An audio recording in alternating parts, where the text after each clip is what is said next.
everybody, and welcome back to the For Fun of Knit podcast. My name is Linda, and I'm coming to you from a very sunny South Surrey today, just outside of Vancouver, British Columbia. So thank you if you're new and checking out the channel. Appreciate you spending the time with me. And for all you returning viewers, hello, hello, hello. It's so nice to be back and spending this time with you, and I have got some fun things for today. Kind of all over the map. I'm just gonna say, not sure how long this one will be, but I have got everything from, I'm gonna wrap up the last episode with a few comments, then I'm gonna get into finished objects, which I think you can tell I've already got one. Go over some of my whips that are catching my attention today. I've got a little bit of Christmas in July. I am filming this on Sunday, June 30th. So tomorrow starts Christmas in July. I'm actually doing something for Tour de Fleece. So if you saw my Instagram post and my reel, first time I've ever done a reel. So I think it worked. But really, really excited about really getting a little bit into the spinning side of things.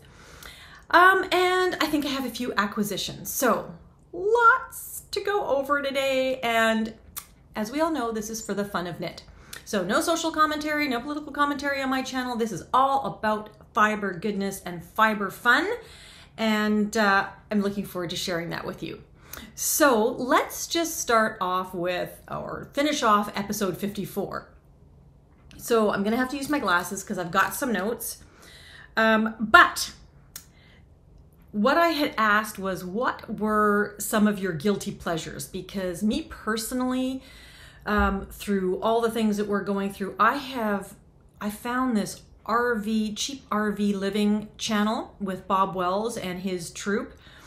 And so I was talking about that in the last episode, that I'm just addicted to those videos now. I want to see every single person who has turned their car, van, truck into a mini home. I absolutely love it. And so I keep redesigning my Acura, but we'll see. Anyway, so some of you gave me some wonderful thought, you shared what some of your guilty pleasures are. So without mentioning any names, but a few of you do love the same cheap RV living channel. I've got some Now or Never, which is Aaron and Alex traveling through Australia, true crime, grizzly bears, and anything animal videos. House Hunters and Bridgerton, of course, came on the list. Andrew Camarata, now I didn't look that up, so I don't know who Andrew Camarata is, but he was on that one. The Knitty Kate, actually. She is a knitter who camps, which I thought was very cool, and knits while she's camping, so I thought that was fun. Destination Adventure, and actually the recommendation for a specific episode. So if you are a Canadian resident, you want to look at the episode Unknown BC. Fab. So that was a recommendation. One of our viewers loves watching guys clean up yards. And I know there are some videos and shorts, and I see this guy knock on doors and say, hey, I'll clean up your front yard for free. I have to admit, that kind of appealed to me too. Sister Wives was listed. Anything homesteading, which I'm fascinated by that as well. I don't spend as much time looking at it anymore, but I did a couple years back. Survivor and The Amazing Race were in there. And, oh, that made me think of this particular viewer does a lot of hiking or camping in Utah. They're from Utah. And Bear Lake was mentioned. And she describes Bear Lake as the Caribbean of the Rockies. I now need to go to Bear Lake, Utah in my Acura that I will eventually turn into a mobile motel. So anyway, thank you so much for all those comments. That was a lot of fun. I also got a few comments still from from 2 episodes ago about what to do about yarn that is bleeding, etc. And so Knitting Books, etc. said add citric acid to the water to reset the color. if you're going to soak something and you're worried about the color running. I thought that was actually a good idea because I've dabbled a little bit in yarn dyeing. You might have seen that in previous episodes, just teeny weeny bits. And citric acid is what is used to get the dye to absorb into the yarn. So that was a good one. Gail says always use color catchers no matter what, and I totally agree with that. And Auntie Linda had a comment about when I was trying what kind of heel gives the most room in your sock, and she hands down believes that the heel flap and gusset is the roomiest. Interestingly enough, Patrick has a much narrower heel than I do, and I'm knitting him a pair of socks, and I'm doing it like I knit an inch, I measure it, I knit an inch, I measure it, because I've never made him socks. Oh, I've made him one pair of socks and they were too big, so this pair I want them to fit. And I thought because he's got such a narrow heel that the shadow wrap short row or short row shadow wrap heel would be a good fit for him. So I knit that heel on his sock. Still too small, just the way it is. I would still have to amend stitches. So I think I might be in Gail's camp in terms of the heel that is easiest to adjust for size is the heel flap and gusset. That's what I'm finding so far. I don't know if anybody else has any other thoughts on that. But that one and the afterthought heel. Those are my two so far heels that are working best for me in terms of being able to adjust the instep size. Other than that, lots of great comments. Thank you so much. I just love reading them, and I try to respond to most of them. If I haven't responded to you, I'm terribly sorry, but I think I got most of them, if not all of them. I might have gotten all of them, because I do try, because I love that part about having a podcast channel. It was really about connecting with people who love the same things I love, and so I love keeping those conversations going to the best of my ability. So, okay. I do have a couple questions that came up in the last podcast, and I don't necessarily know the answers to these. So if anybody knows the answers to these, please feel free to comment below. So 10 a.m. Tracy asked, and this has had to do with my Halu, which is one of my works in progress.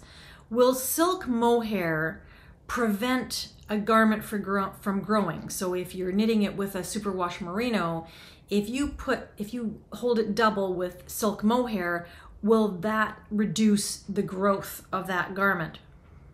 My thought is it will a little bit, but probably not noticeably, because every garment that I have knit with silk mohair still has grown, and a significant amount. If anybody has a different experience, please feel free to share in the comments below. I'd love to know what you've experienced.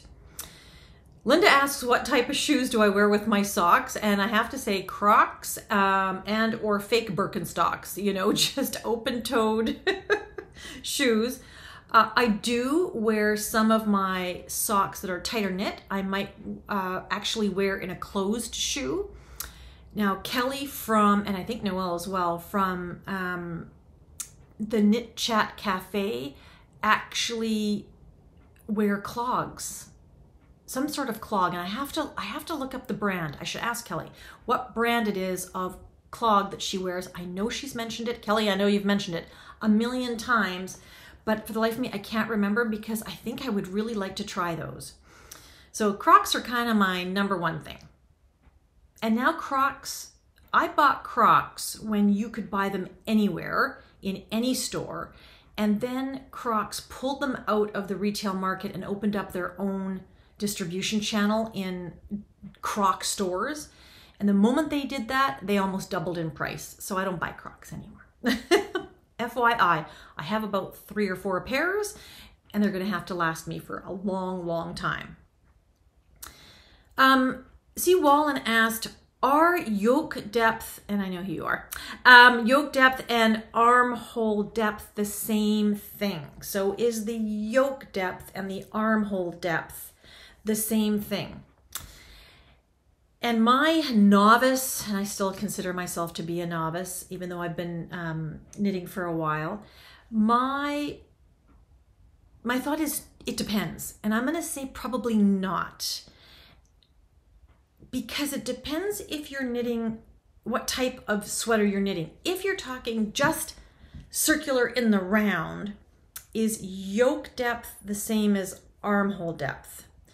Again, I would say not necessarily, because it also depends on how that yoke fits you. If you have more sloped shoulder, your armhole depth is going to be less than if you are square shouldered, and I'm probably somewhere in between, square shouldered. Also, how much space you have. So I'm looking at my sweater and I'm going, is yoke depth? No, I don't necessarily think that they are the same. Somebody else, if you've got a different comment, please let me know. I know specifically if you're doing a raglan type or a fit sleeve, then no, your armhole depth and your yoke depth probably won't be the same. That's just my gut instinct, and I don't know what I'm talking about, really. I'm just realizing that I'm having all this commentary and I really don't know the answer. So anybody want to jump in? I will research it for the next episode because I think it's a fabulous question. Because they quite often give you a schematic that says, very few of them actually have given a schematic on the actual yoke depth. So that's interesting. I'll have to look that up. So great question. Thank you for that. And now you've put me on the hunt for trying to find out a proper answer. So that is the wrap up from the last video. And now what I would love to share with you are my finished projects. So as you can see, this is the Kevat from Caitlyn Hunter, and I knit this. Now all the details are in the previous episode number 54. So I'm only going to do a quick overview and just some finishing highlights, because I went really in depth up to this, probably up to about here on this particular sweater. But I used Coboo, lion brand Coboo, which is cotton bamboo kind of combination, in a DK weight in the color taupe. Is it color taupe? Oh Lord, I can't see anything. Is it the color taupe? Does it give me a color? Does it? Yes, in the color taupe, color 125B. And then I just used a unbleached linen in a, this is actually a sport weight, and I held it double. And that's what I did my color work with. Now, what I will say is a couple things. One, baubles with linen. Please check my previous episode. I have a lot of thoughts on doing baubles with linen.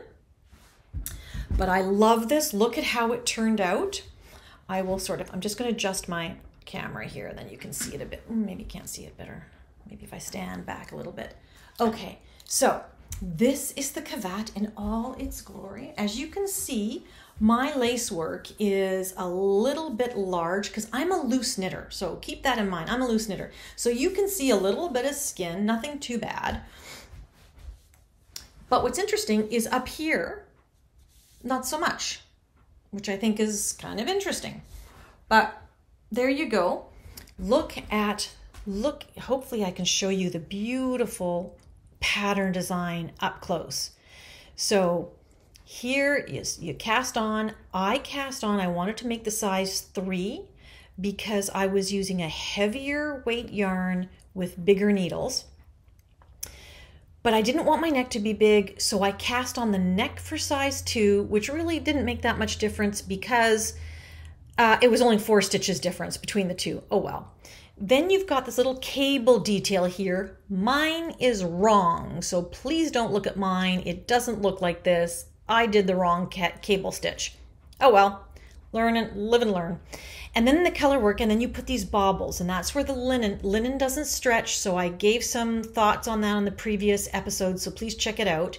But look at how the baubles stand up. Can you see how well these linen baubles are standing up against the fabric? It's absolutely beautiful.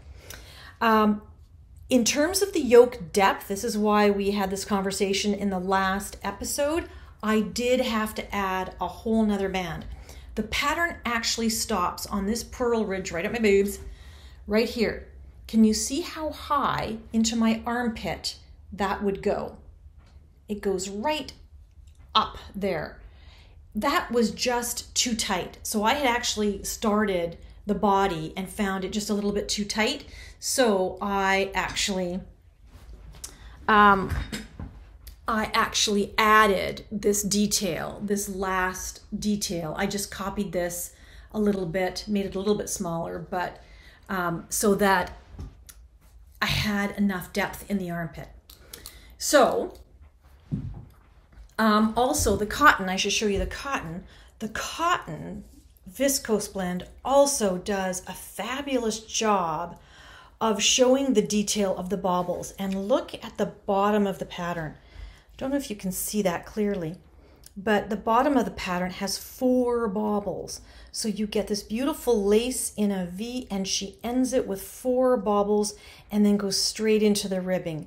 I just think that that is stunning. Stunning, stunning, stunning. So my girlfriends and I were having a conversation because this is not the type of sweater that I normally knit. I am more of your stockinette, oversized, you know, fluffy kind of sweater person, I guess. And when I knit this, I was really unsure about this in my wardrobe. Not that I have a wardrobe, but I'm trying. And the reason being is because it is so precise looking to me. There's so much detail in it, and it's so precise. I find it kind of formal.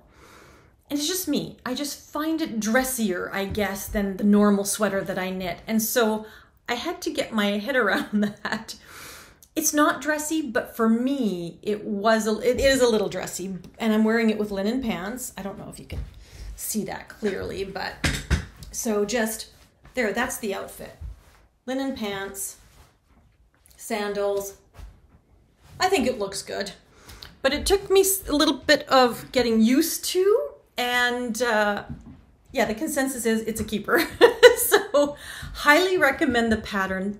It was a joy to knit. It really, really was. And I loved every aspect of it. So that is Caitlyn Hunter's Kevat, finished object number 1. Finished object number 2, let me do a quick change. Ta-da! This is my Halu, also by Caitlyn Hunter. I was going on a bit of a Caitlyn Hunter kick, but let me stand up and show you this gargantuan beauty in all of its glory. So bear with me. Okay. It is absolutely lovely. This is definitely a winter wear. I hope you can hear me. I loved every moment of knitting this. I don't know how to style it necessarily, but I love it. I love it. And here's an ode to the cut bank girls. Hello, ladies. If you ever watch this podcast, I'm just going to do the swing. There you go. You can see the whole back of it. It's got this beautiful, let me tell you a little bit about it. Okay. Again, all my decisions around making this are in the previous episode, so I'm not going to go into too much detail. What I would say is this is made with Supersoft, whole Garn Supersoft, which is 100% wool, in a fingering weight held double. I held this double in the color Plaster. And this is Knitting for Olive Silk Mohair in the color Ballerina. So these two together became my Halu. Now, one cone is 500 grams, and I still have 150 grams left. And I think I used 4.5 balls of the mohair. So, couple things. I'm not going into too much detail. Number 1, my Supersoft grew. So when I knit this prior to blocking, for example, prior to blocking, my sleeves were barely at my wrist bone. So they grew, which I love because I love big sleeves. The neck also grew. I knit the smallest neck possible because I was using larger needles. So this is the wrong t-shirt for this sweater. I don't really know how to wear this yet. I don't know that I have the right top for it. That doesn't look so bad, but I'm not too sure I like that look. And I don't like the flash dance look where, you know, it's half one off your stuff like that. So I have to figure out how to wear it, but I absolutely love it. I absolutely love the pattern. I love the halo. It is softened up. It's softened up a huge amount. So ladies from Knits and Pieces, Knit Chat Cafe, you are absolutely right. It does soften, and all my commenters, thank you. It does soften up. It does not get as soft as merino. I mean, it's just not going to be like that. But I find it very comfortable on my arms. I have to wear a t-shirt underneath. I tried it bearskin. Nope.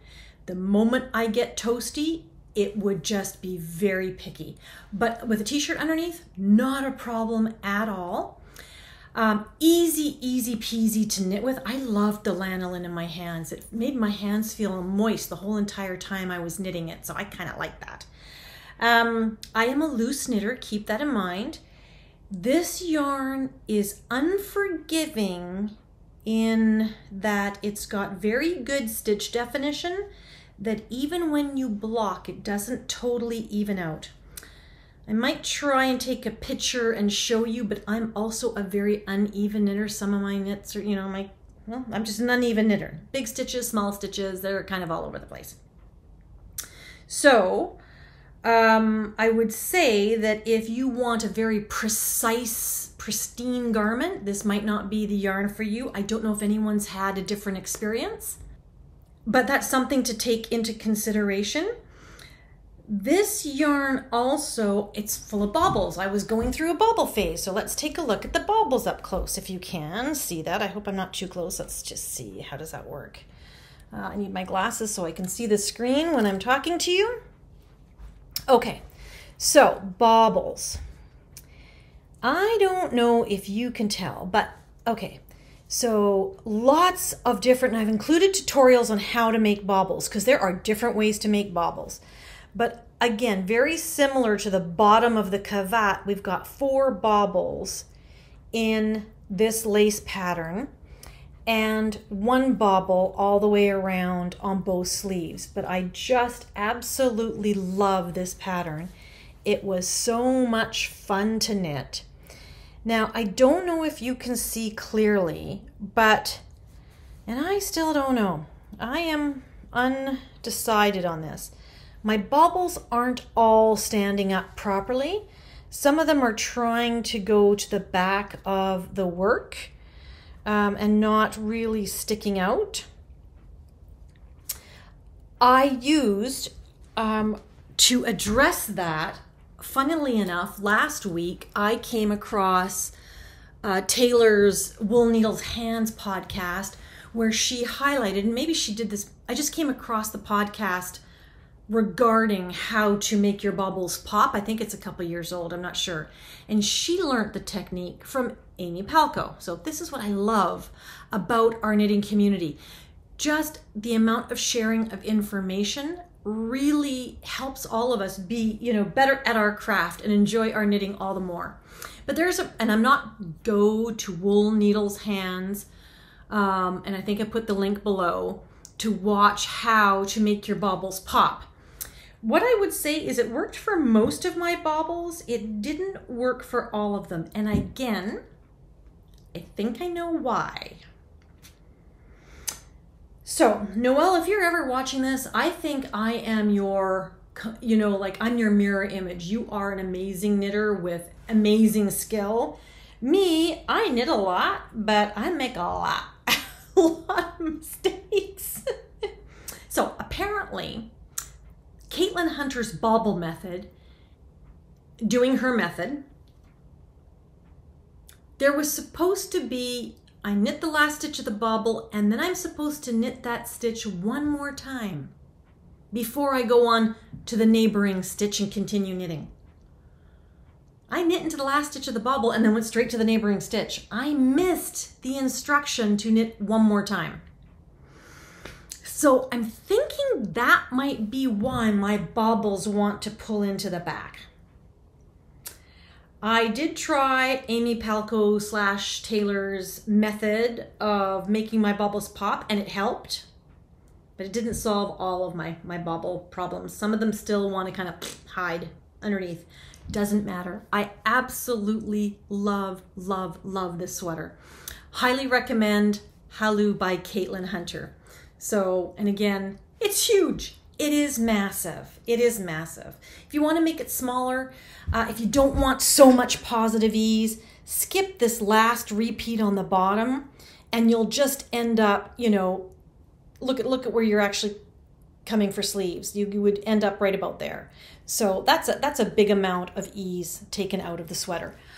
I personally love that amount of ease because this to me is a bougie sweatshirt, so I can just wear it forever. But there you go. I'll wear this until I get really hot and then I'll take it off. Editing Linda here. I just realized that when I was talking about the Halu sweater and that there was a whole bunch of different ways of making baubles, I decided to research that. And so in the links below, you'll see some different alternative ways of making baubles.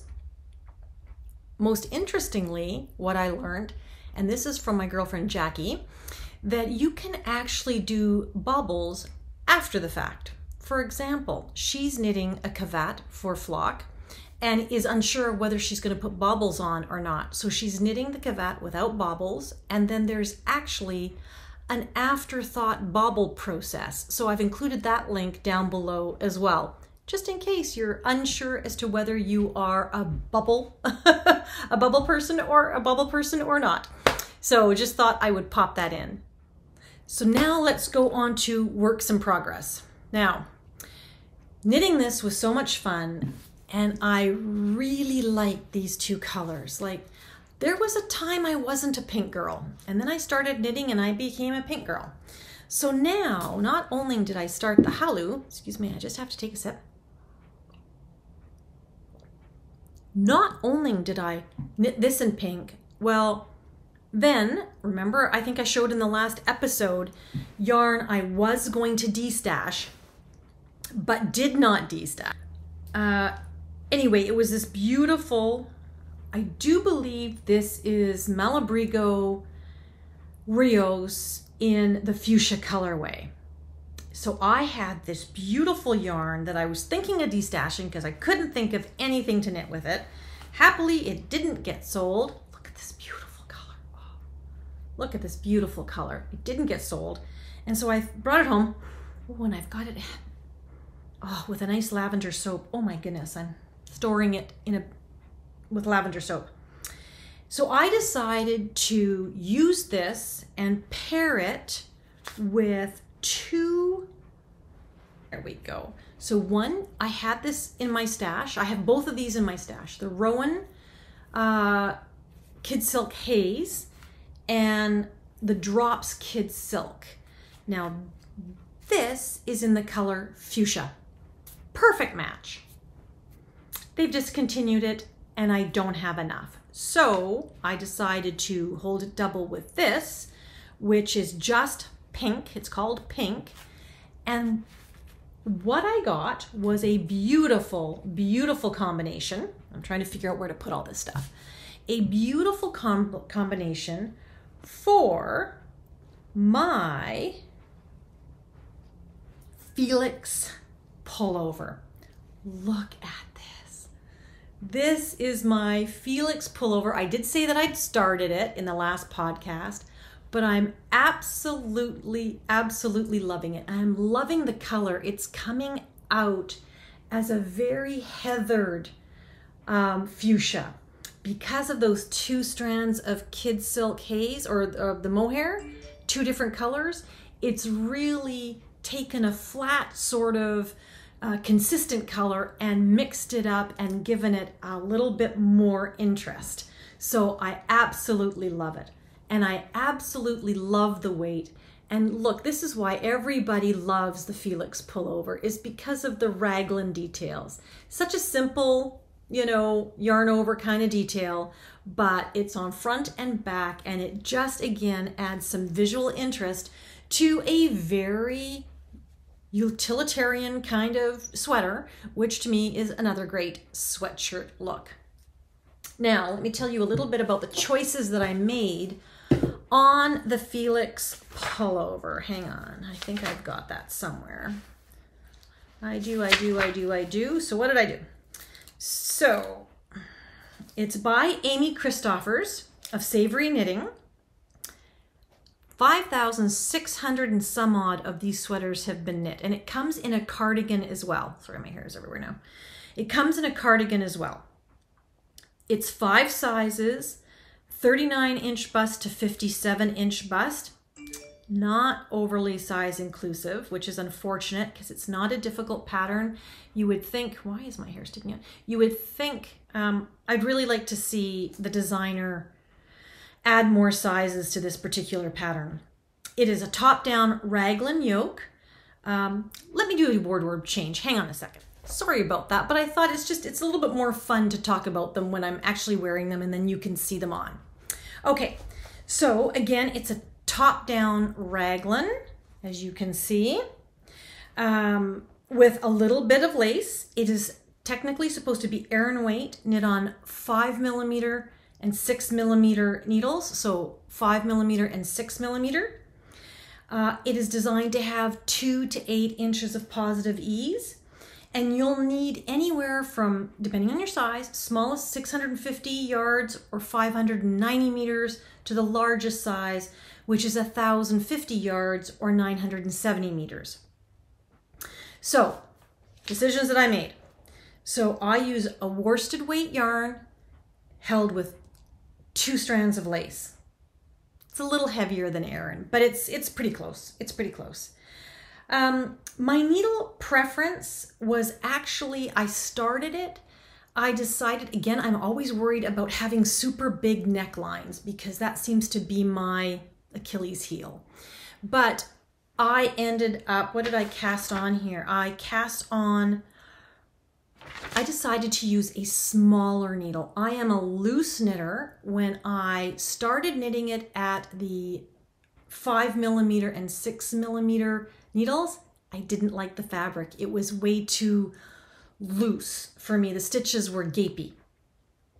So I went down to a 4mm for the ribbing and a 5mm for the body.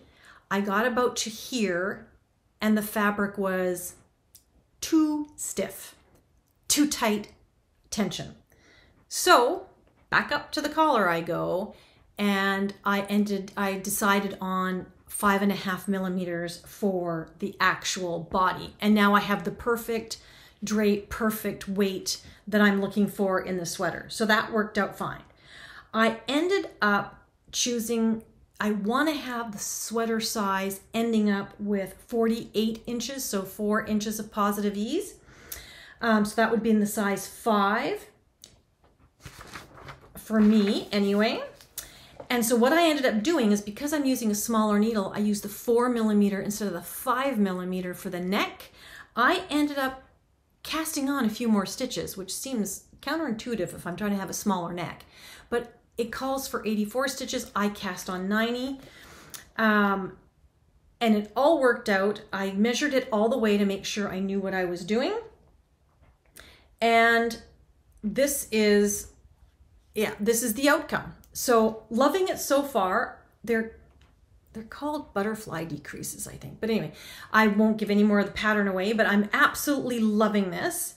It turned out, after I knit it for a while, once I started wearing it and trying it on, I stopped the increases once I got to the size 4 numbers. So I'm actually knitting now a size 4 instead of a size 5. But that is sort of where I'm at. And here's the dilemma again. Sorry, that's my t-shirt. Here's the dilemma again, is I'm going to run out of mohair. Not the drops. The drops pink I can get anywhere, but I cannot get the Rowan Kid Silk Haze in Fuchsia. It's discontinued. And so there are folks who have it on Ravelry. No one has it for sale. So if anybody knows of anyone who has a spare Kid Silk Haze Rowan in the color Fuchsia, I would be forever grateful to purchase it from you. Anyway, we'll see how it goes. I'm now thinking I have to stop the body. I might as well do the sleeves to at least 3/4 length, see how far and how much mohair I have left, silk mohair I have left, and then figure out what is it going to be, a cropped sweater to wear over dresses, or can I make it longer for wearing with jeans? We shall see.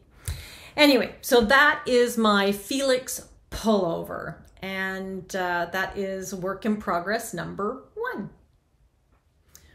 Work in progress number 2, and I'll scoot up a little closer so you can actually see it, is Pothos by Beth MacDonald Stone. And I am knitting this out of Ancient Arts 100% Mulberry Silk DK. Now this to me is special yarn because every year Ancient Arts does their 12 days of Christmas. And what that is for 12 days they release a new yarn. And you can buy one skein every 12 days, or in my case, I did buy one skein every 12 days until this one came up. I bought 5 because I just thought it was so festive. It's got this incredible shine to it, and it's actually in the colorway Holly Berries. So it was kind of a Christmas theme. I loved it. I started this way before Christmas in July, but hey, when you see this, it'll be Christmas in July. So I'm gonna say it kind of counts. But this is an absolutely lovely pattern, and I fell in love with this pattern because of my friend June, who is part of our knit group, and she made it in a beautiful, I want to say it was like a royal blue, but she made it, and it just, what stood out for me was, one, the construction. The neckline is a lovely neckline, and just the way the pattern comes straight out. It's a raglan, top down raglan, but these leaves are a beautiful pattern. And I think Beth may have said it's a plant in Bermuda. I cannot remember exactly what the details are, but I will link Beth's video down below where she talks about this particular tea. And what I love about it is, and I can't really show you yet because I haven't really started the rest of the body. I've just joined for the underarms. I had to try it on, make sure it fit. And it does. But this pattern will go all the way down the sides. I am absolutely loving it. It is a fun knit. Again, it's the right balance for me between a little bit of lace and then brain breather stockinette and then a little bit of lace. Easy pattern to follow, but I just wanted to wear it over a white t-shirt so you could really see how pretty that lace work turns out. And you know Beth, she always likes a little bit of a A-line pattern, so it's nicely fitted up top and then it goes into a slightly A-line pattern for the rest of the sweater, which is perfect for me as well. So I just absolutely love this. Now, did I make any decisions around this? Okay, so it's top down raglan, it's knit in DK. It calls for a 3.5 millimeter needle or US 4, anywhere from 2 to 6 inches of positive ease. It comes in 6 sizes, anywhere from a 36-inch bust to a 66-inch bust, or 91 centimeter to 168 centimeters. And you will require, for the smallest size, 623 yards or 570 meters. To the largest size, you'll require 1,430 yards or 1,300 meters. So I opted for size 2. I knit to pattern. Oh, I knit to pattern with no adjustments. Go figure. Unbelievable. I've had this, when did I buy this yarn? I bought this yarn, I think, in 2021, so the Christmas of 2020, and then, yes, I think this is 2020, if I'm not mistaken. Or it's 2021. No, this might be 2021. The Christmas is 2021, and then it was all shipped to me because Wendy from Ancient Arts held it for me, which thank you very much, until I got back, and then I picked it all up as one package with one shipping cost. So it was really, really nice. They're very helpful that way. So again, Ancient Arts, love it, and this is their 100% mulberry silk in their DK. It's lovely. And the Pothos tee. So that is work in progress number 2. So work in progress number 3 is my dotted rays shawl from Stephen West. I do not know what is the right side and what is the wrong side. We're gonna go with that. But oh, look at how it's coming along. It's so exciting. Can you see that color change? Oh, I'm so excited. Now I have to say, this isn't the most exciting knit, but it's pretty easy. So it's good potato chippy knit. You can see all the holes, the eyelet kind of details in the shawl. But what makes this fun is, first of all, my knitting group and I are making this for Flock, and we wanted a summer weight shawl, so sort of made with summery fibers. So when we were at Trendy or Whatnot in Mission, BC, as a knitting group yarn crawl or field trip, we bought this. We each bought a skein of this, and it is different. Each one of us bought a different color. Now, last episode, this is a Dutch brand, or a brand from the Netherlands. And I got a few comments from my Dutch friends saying, Linda, you pronounced that very poorly. So I went to my mom and I'm like, Mom, I should be able to pronounce this correctly. I said it was Scheepjes. That's not the correct pronunciation. It's, okay, here we go. And I'm probably going to get this wrong. Scheepjes. Scheepjes. So judge me on 1 to 10 on how close I was in my pronunciation. Scheepjes. So anyway, this is a cotton acrylic blend yarn, and what's fun about it is it's all color changing. Now, my particular choice was called Pink Confetti. No, what was it called? It was called Raspberry Rocky Road. And it comes, though, in my particular one, it went from the dark gray to a lighter gray.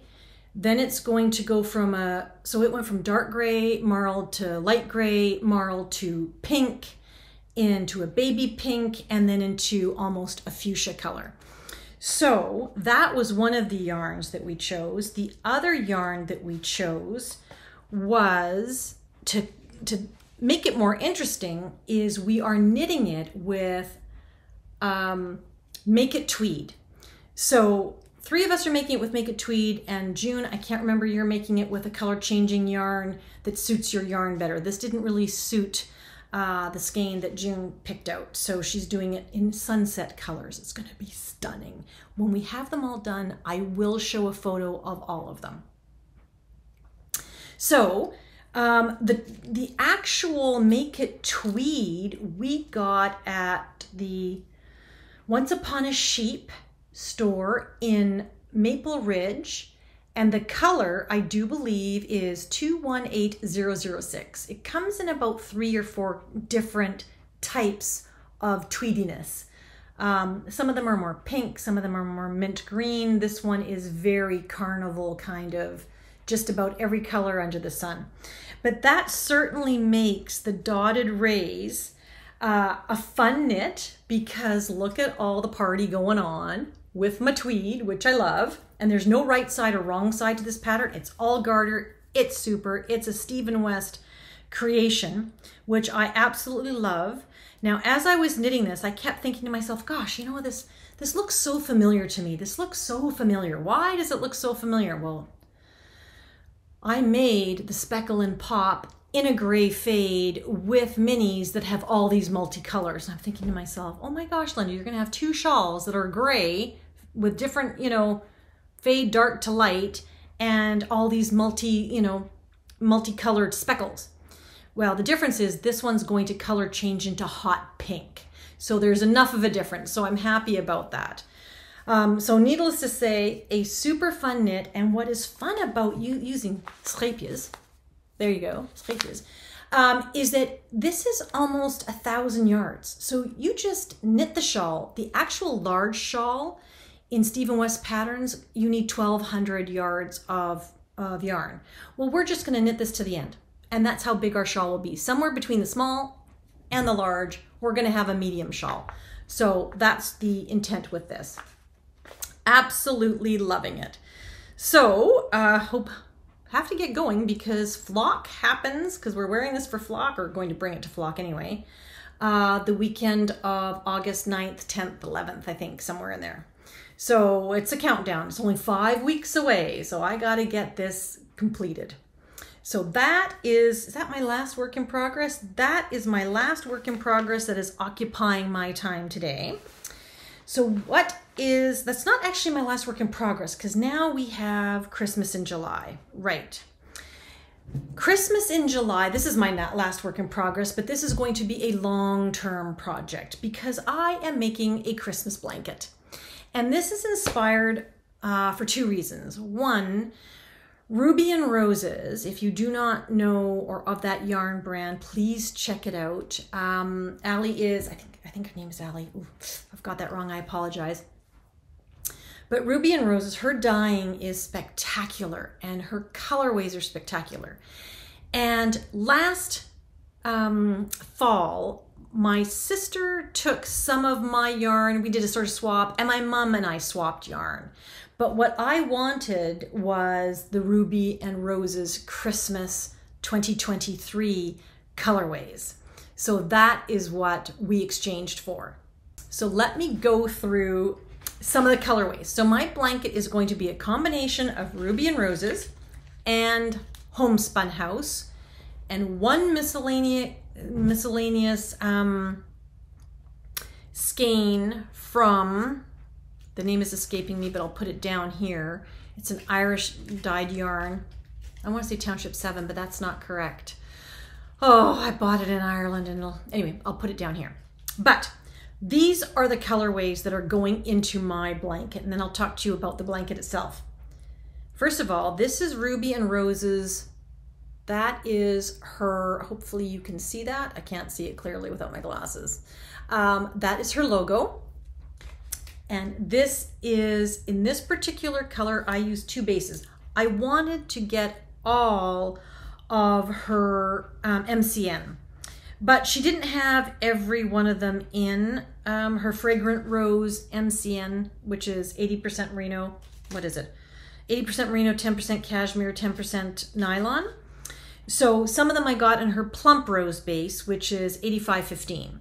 So this one is Showstopper. Okay, Christmas. This speaks Christmas to me. My sister would love this color. I know, I know, I know. That is Showstopper. So that's one. But that is in the 85-15. In Fragrant Rose, I also have Poinsettia, which is this beautiful, variegated orangey red in Poinsettia.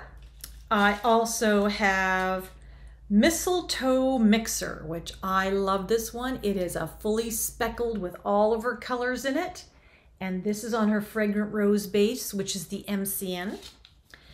I also have Home for the Holidays. This one is the one that speaks Christmas to me in a big way, because not only does this one have the traditional red-green colorways, but it has pink and fuchsia and blue and purple and burgundy. It is just stunning. It kind of has the whole gamut in that particular colorway.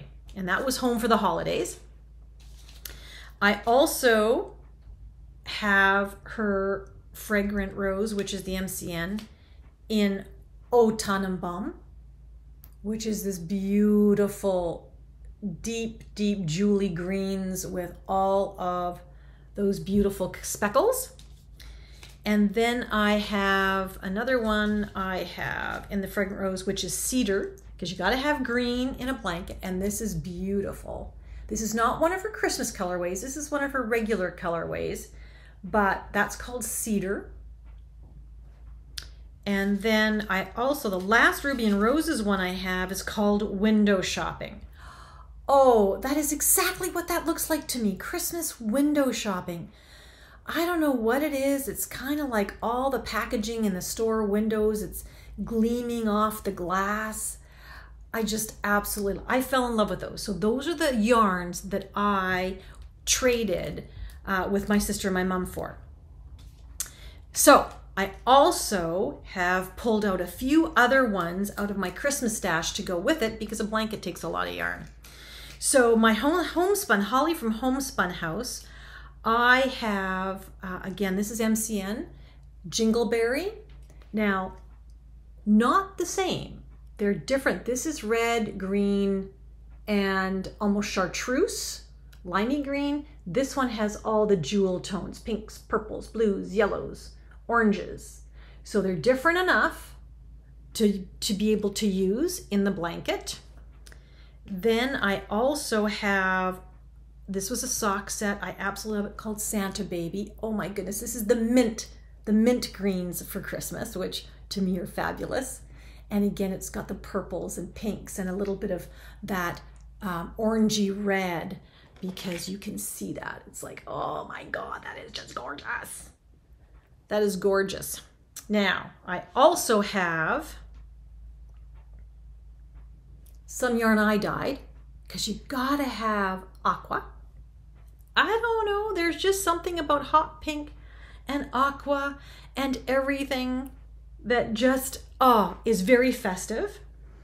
And then I also have this HomeSpun House where I have lost the label. It was a Christmas colorway, but I don't know if it's Candy Cane Lane. I can't remember what this one is called, but this is just in her 8515 base, which Molly from a HomeSpun House, love it.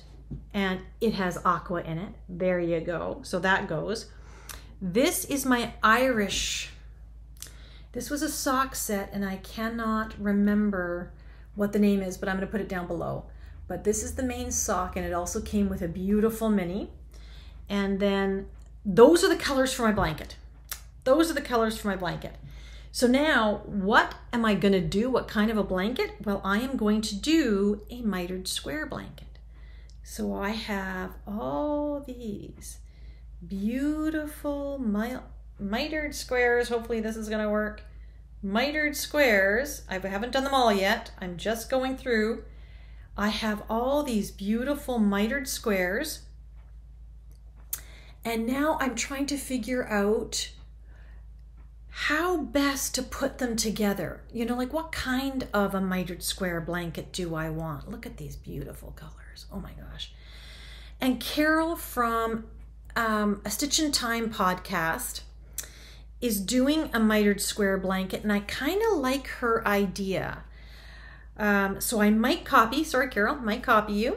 And basically what she's doing is she's taking, for example, she's making squares out of the squares. So she is doing 4 squares. So you would have this pink on this corner, and you would have this, the solid on this corner and that corner, like opposing corners. And then she is finishing them with a white border or an off-white border. And so at first I thought it would be nice just to do, the easiest would just be to do a mitered square blanket, just one square, then the next square, and the next square, and just keep them going. But I really want to highlight the variegated yarns. Like I really want to highlight these yarns. And so if I mush them all together too much, you might miss, I don't know. My thought is you just might not see the difference well enough in a blanket, which is why I kind of liked Carol's idea of maybe taking an actual, which way is it? Of taking actually a tonal and pairing it with the variegated and having the variegated on both, you know, variegated here and a variegated here and a tonal here and a tonal here, and then bordering it in white. That would make it pop. The other option is just to border each one of these mitered squares in white and let them stand on their own. So I think I'm gonna have to try it and figure out which way I like it best, because I kind of do like having the yarn stand on its own, but then that's a lot of bordering and a lot of sewing up. So I have to think about that. But anyway, I am thoroughly enjoying my Christmas in July project, which will take me until next December to actually finish. But that is my Christmas knit for now. Okay, so let's go into what's next on my needles. So I'm going through this red phase, and I think now, just by the way things are turning out, I'm going to go into a blue phase. So part of what is prompting my blue phase is I still want to complete a few summer knits. And so I did look at the, I think it was called the Seaside Tee, which I want to use with my Corgi yarn, my 100% Silk Noir, which is I think this is a sport weight or DK weight, not too sure. So I really want to get that started, and that seemed to be a little bit more on the bluer side of things. And then I really fell in love with Sari Norland's Kutar Tee. And I have this beautiful navy Malabrigo Dos Tierras, which is a wool silk blend, DK weight in Paris Night. And I just love that. I think that looks just fabulous. So that is what I'm thinking will be next on my needles. And it seems like I'm going through a blue phase. So what can I tell you? So I just thought I would highlight that. These are the two things I've caked up. I told you, I think, about this one last time, but I didn't tell you about this one. But it seems to me I'm going from the pinks into the blues. So we shall see what happens in the next episode. Okay, let's talk a little bit about acquisitions. And I've only got a couple that I want to share because they should be mentioned, I think. Hang on, I have to get my detailies. Yes, okay. So where are all my little accoutrements? First of all, I do believe I got a few stitch markers, not stitch markers, needle minders. Okay, so this was a success and a failure all at the same time. I'm looking for needle minders for 2.25 millimeter needles. Not just the, not the clover, the green ones. Those ones are great, they actually work, but I want something fun. I could not find anything on Etsy that had a small enough drill hole to stay on my 2.25 needles. I ended up ordering these little cute stars. Can you see these ones? And I ordered these from Fox and Pine Stitches out of Etsy. So Fox and Pine Stitches. I don't know if you can see that clearly, but Fox and Pine Stitches. And it turns out they're beautiful for all my needles. Just the holes are too big for 2.25 millimeter needles. So if you're wanting something to hold your small, fine needles, don't, just because it's a small needle minder doesn't mean it is suitable for a small, thin needle. So that was the first thing. So the other thing that I wanted to show you is, are they on here? Are they on my Felix? Nope, they're not on my Felix. Where are they? Hang on, let me found them. What I wanted to show you, and these are from Wishful Knitting on Etsy, which are just these cute, they're a little on the heavy side, but they're for bigger needles and bigger projects. But I just thought they were so cute as needle minders, because anyway, they were winter theme and it's Christmas in July, so I thought I would just show those to you as well. And that is, yeah, Wishful Knitting at, well, Wishful Knitting, which is her Etsy shop, and her website is wishfulknitting@gmail.com. Or pardon me, that's her email. But there you go. So that is acquisition number 2. And acquisition number 3, and the last one really, is some project bags that I bought. And 2 I want to highlight. These are from Carol of the Woolen Frog on Etsy. And so Carol is Canadian. And I love her bags. I've bought a couple of her bags now. Look at this. This is me in my cheap RV living dream. I've got a couple of hers now that have the camping sort of trailer theme. I love that one. And I also have a thing for chickens. I don't know what it is, but check out her Etsy shop. She's got some really cute ones. This is where my Felix bag is in, or my Felix sweater is in, but I absolutely love this. It is, the chicken is knitting, and it says Purl 2. I love it. I love it. Purl 2. It's absolutely adorable. And again, that's Carol from the Woolen Frog. So those are my acquisitions. And now let's go on to a little bit of chatter. So for those of you that are here just for the knitting content, thank you so much. It's been a pleasure to have you here. And for the rest of you, I'm going to talk a little bit about Tour de Fleece and what's going on, generally speaking. Okay, so just a little bit of, I guess this is still yarny related actually, because I'm going to talk about Tour de Fleece. As you know, it started on Saturday the 29th, and I think it goes until the 15th of July, maybe actually past that, maybe the 20th of July. I don't know the dates. I'll put them down here. But I thought, you know what? This is again a Leanne inspiration. She got on this spinning bandwagon, and I've had my wheel for over 2 years now and really have done almost bubkiss with it. So I thought, you know what, this might be a good opportunity to explore what Tour de Fleece is, because I've heard of it but never done it. And so I read about it on their group in Ravelry, and I signed up for the rookie team. No prizes or anything like that. It's just an incentive to sort of get started. So I have an Ashford Kiwi 3, which I have to say, I'm in love with this little thing, even though I don't know what I'm doing.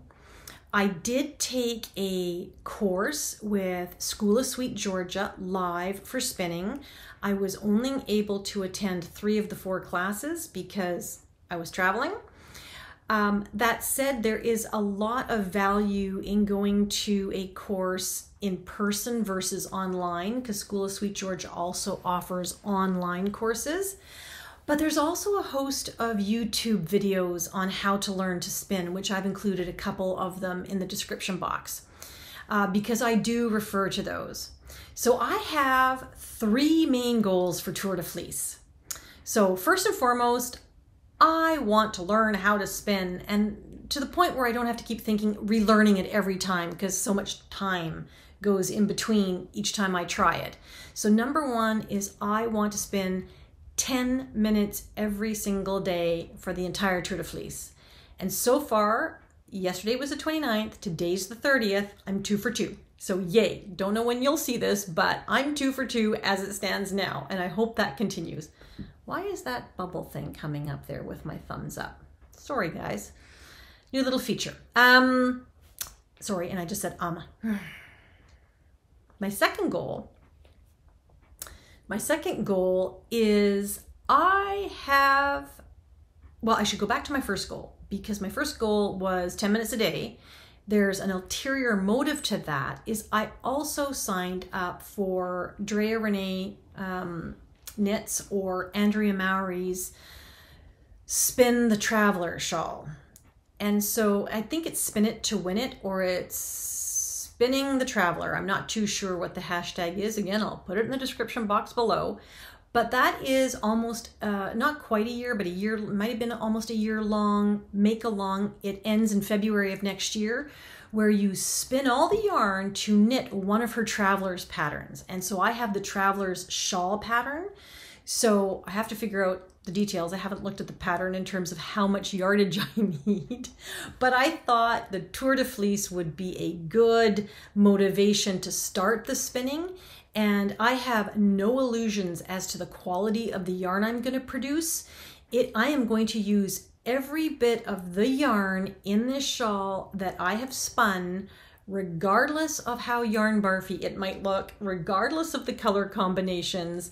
But I want my traveler shawl to sort of be a representation of my spinning journey for the year. So this should be kind of interesting. Now I did, if you follow me on Instagram, I did show a reel of my little tiny fiber stash. I'll include that at the end of this video for those of you that weren't able to see it. But that sort of gives you an idea of what kind of fiber I have. In the next couple videos, I'll be showing you the produced yarn out of my spinning efforts. What I can say is it ain't pretty yet. Oh my goodness, I do not know what I'm doing. I've even taken, 3-day courses. You would think I would know, but no, I don't know. It's all about practice. It's all about feel.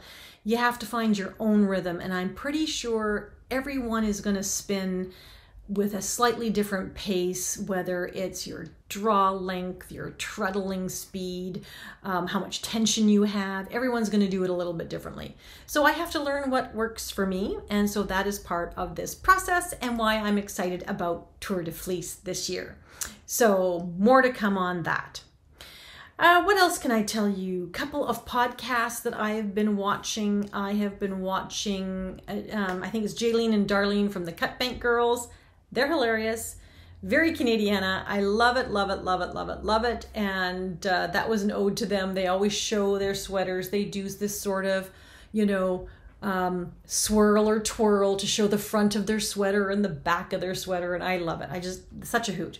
And the music that they're always talking about is right in my wheelhouse. So really enjoying that particular podcast. Also have been watching Lily from Tutorial Knits. And she's inspired me to really think about redoing my turtle dove. She had a really nice approach and color combination that she was going to use on the turtle dove. I'm very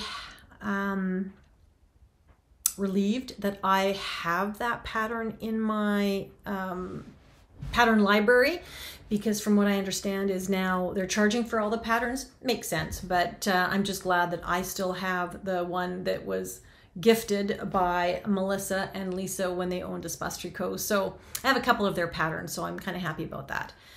So that's definitely going to be something on my needles. And actually back to the Cut Bank Girls, they introduced me to a pattern that I do not know how I missed. It's an Isabel Kramer pattern called Sev, S-E-V-E, which has a little bit of cabling on one side and some lacework on the back, and it's almost like a, not a vest, but what do they call them, a throwover?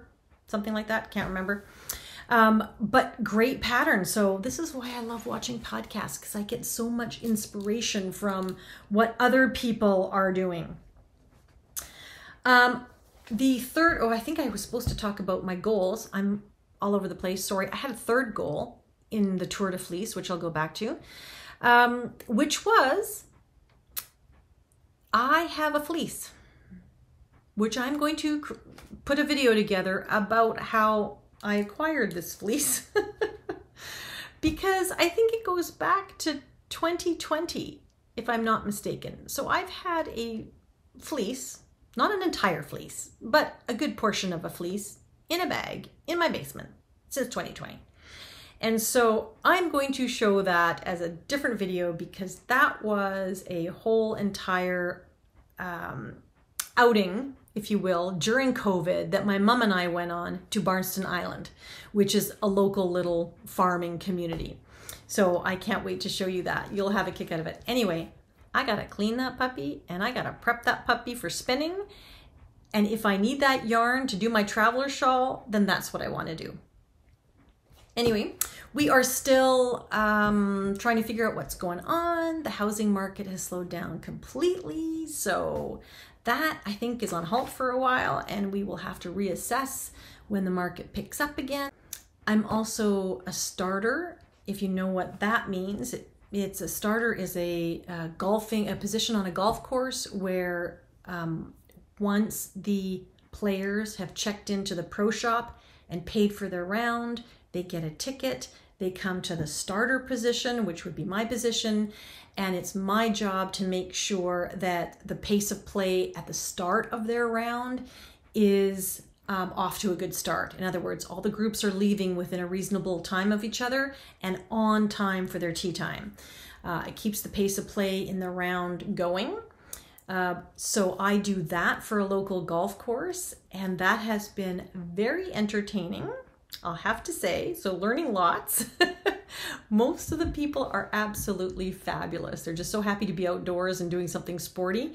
You get the odd golfer that's a little tense, but most people are fabulous. And it's volunteer, and for that, I actually get free golf. So for me, it works out really well. So that is kind of the only things that I can tell you. My sister is coming for a visit. I cannot wait at the beginning of September. So I'll definitely be podcasting with her and my mom again the first 2 weeks of September. So stay tuned for that. Kelly is coming. Our friend Kelly from Knits and Pieces or Knit Chat Cafe is coming in July. So we're happy to be meeting with her. So hopefully we'll see what we get up to. Looking forward to spending some time with her. That is pretty much it in terms of what's going on in my world. So on that note, I will say thank you so much for spending this time with me. I hope that I was able to keep you company and a little bit entertained or inspired with your crafting. Love to know what you're working on. Please feel free to leave any comments below, and I will do my very, very, very best to respond. Anyway, thanks so much, everyone. Have a great day, great evening, great morning, wherever you are. And I look forward to speaking to you the next time. Take care.